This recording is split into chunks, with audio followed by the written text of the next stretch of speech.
Hi, I'm Doug Shafer, Shafer Vineyards. Let me tell you a little bit about our winery. First of all, vineyards. We have about 225 acres of vineyards throughout the Napa Valley. The original vineyard we have is our home ranch right here in the heart of Stag's Leap District where the winery is located. It's 55 acres of Cabernet Sauvignon, mostly hillside grapes, home of Hillside Select. Moving south from the home ranch here, we go down about 2 miles down the Silverado Trail to a ranch called Borderline. 25 acres of Cabernet Sauvignon, flat land at the southern edge of the Stag's Leap District. Borderline's been a fantastic ranch for us, and it's the heart and soul of 1.5 Cabernet Sauvignon.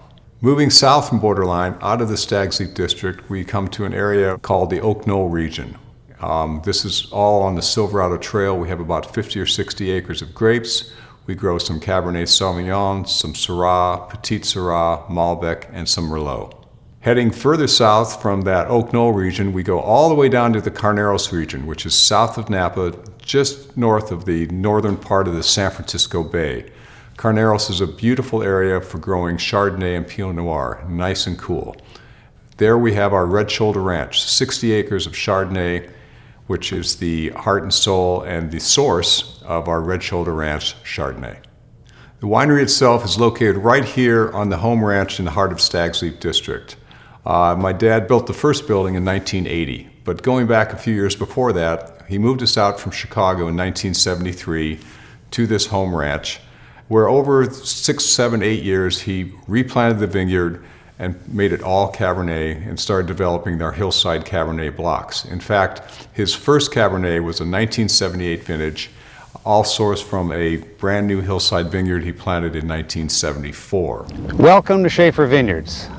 A couple years after that, in 1980, he built the first winery building, and over the last 30 or 40 years, we've added on as we've grown. We added more tanks, a couple different barrel rooms, we dug some caves, and then also more office and hospitality areas. We're right in the middle of the 2021 growing season, and it's looking really great. As most of you know, it's been pretty dry here in California, so we start out with a fairly dry soil profile for the vines, but they kicked in and started growing in March like they always do.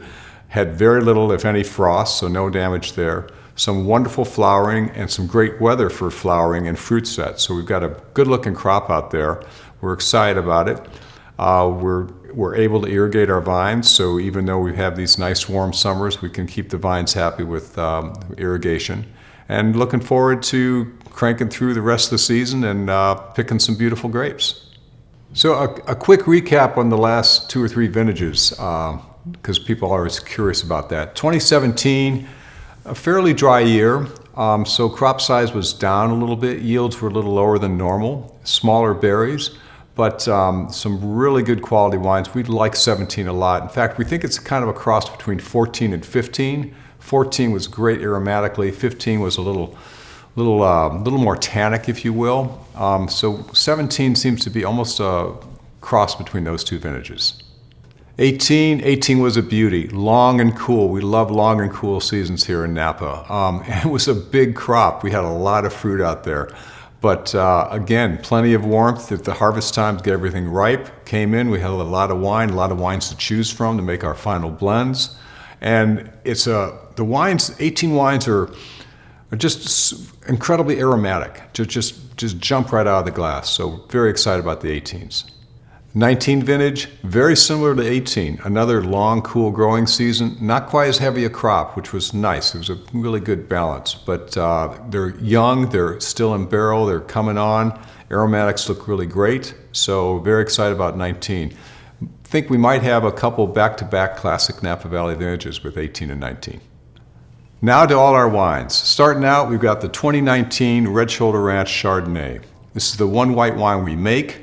The grapes are grown on the Red Shoulder Ranch down in Carneros. It's planted as small clustered clones, small berries, small clusters, gives you more and more flavor all the time. 19 was, again, as I mentioned before, a beautiful year. Grapes come in, we whole cluster press them, take it straight to barrel ferment all the wine. The trick is with our barrels, we don't use 100% oak. We use about 75% oak barrels, 25% stainless steel barrels. That's to minimize the oak. The wine stays in barrel. After fermenting, we top up the barrels, ages for 10 or 11 months, then we bottle it up. The other thing we don't do with Chardonnay is put it through malolactic fermentation. Malolactic adds a lot to the body of a Chardonnay, makes it richer, but it drops acid and it drops fruit. And that's the last thing we want to do here. We really like good fruit, good acid. We like this wine to be flavorful, zesty, perky. So we avoid malolactic, and we pick up the richness in the mouth by aging the wine on the lees, stirring the lees during the aging process. Next wine is our 2018 TD9. It's a blend of Merlot, Cabernet, and Malbec. It's about 56% Merlot, 23% Cabernet, 21% Malbec. Been making this wine about 3 or 4 years. We love it. It's a wonderful red blend. With this wine, we've got all the freedom in the world to make the best wine possible. If it's going to be a lot of Merlot or a lot of Cab or a lot of Malbec or even Petit Verdot, we're looking at this next year, who knows? But the goal is to make the best tasting wine using these 3 or 4 different varietals. The name TD9, some people say, what's it mean? It's basically, my dad moved us out from Chicago in '73. He went from riding commuter trains in Chicago to driving a TD9 tractor here in our Napa vineyard. When we got here, we found an old TD9. So to honor Dad in that move, we call the wine TD9. Next wine is our 2018 1.5 Cabernet Sauvignon. This is a Cabernet. It's usually at least 90% Cabernet. This particular one is 98% Cab, 2% Malbec. And it's a Stag's Leap District designated wine, which means 85% or more of the fruit comes from the Stag's Leap District, mostly from the Borderline Ranch and some grapes from the home ranch too. The name speaks to the family generation business. Dad started late in life, second career. I joined him early, so instead of 2 generations, it's 1.5 or 1.5. 2017 Relentless, it's a blend of Syrah and Petit Syrah, 86% Syrah, 14% Petit Syrah. The blend usually changes every year, but it's in the ballpark of 90 Syrah, 10 Petit Syrah. We love this wine. It's Syrah turned up full volume, big, rich, wonderful nose, great fruit in the mouth, great tannin structure and complexity on the finish. And the wine, the name Relentless, it's named in honor of Elias, our winemaker who's been here over 35 years. It's named in honor of Elias and his relentless pursuit of quality. 2017 Hillside Select Cabernet. This is our top wine. It's very special to us. It's 100% Cabernet Sauvignon, all Hillside Vineyards, grown here on the home ranch in the heart of Stag's Leap District. We've been making this wine since 1983. It's a true expression of place. This is a true wine of a place, and we just love making it. The 17 vintage, it was a great one. It was a little bit dry, so the berries were down in size a little bit, clusters were down a little bit, giving us more concentration, more flavor. In the mouth, it's almost a cross between the 14 and 15 vintage. 14 was super aromatic, 15 was a little more structured and tannic. This is almost a marriage of those 2 vintages. We love it.